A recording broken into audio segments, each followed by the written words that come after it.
Hey everyone, welcome back to Impossibly Kosher. Today we're going to be making a rotisserie chicken in the Instant Omni Plus. How do you make a rotisserie chicken right at home? Here's how to do it. First, we need our hero ingredient, the chicken. Then, some everyday ingredients that give that rotisserie that signature taste. Start with 3 tablespoons of garlic powder, followed by 1 big tablespoon of pepper, 2 huge tablespoons of kosher salt, and a whole lot of paprika. Keep going. Seems like I emptied the container. Oh well. Gotta get a bit more. Oh, that's nice. And mix those spices to create a beautiful blend. Now, layer the chicken with olive oil. This acts just like a binder to get that rub on the bird instead of on the plate. Rub it well and make sure you get every nook and cranny lightly oiled up. Perfect. Now get the rub and start applying it generously all over. Move those legs, move the wings, get the flavor pack everywhere where you got the oil.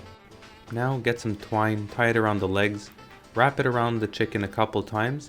This is going to help keep those wings and legs in place while it's spinning on the rotisserie. Give it a good knot and we're good to go. Now get your skewer and poke him right through. Nice and easy. Get your clamps and slowly get them right into the chicken. Look guys, this is much harder than it looks. So take your time and do it right. Tighten those screws and bam, done, done, done, ha! Let's get rock and rolling.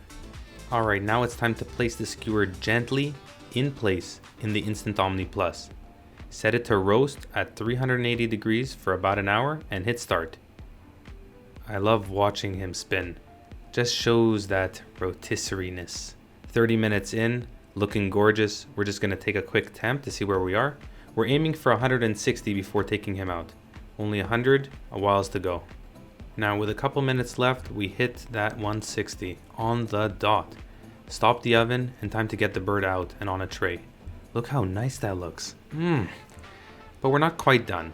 The skewers and the clamps all need to come out, and keep in mind they're insanely hot, so try not to burn your fingers right off while doing this. Now cover the chicken with aluminum foil for a good 30 minutes so it can finish cooking. And while you're waiting, go ahead, hit that subscribe button if you haven't already. So many awesome videos coming up and so many to watch. Now doesn't that look delicious? Crispy skin, signature rotisserie smell and flavor, tender and juicy. Now that's a treat you can only find on Impossibly Kosher. Now wasn't that video awesome and fun? Go ahead, hit the subscribe button down below, give us a thumbs up, ring the bell, keep up with everything we have going on. You won't regret it.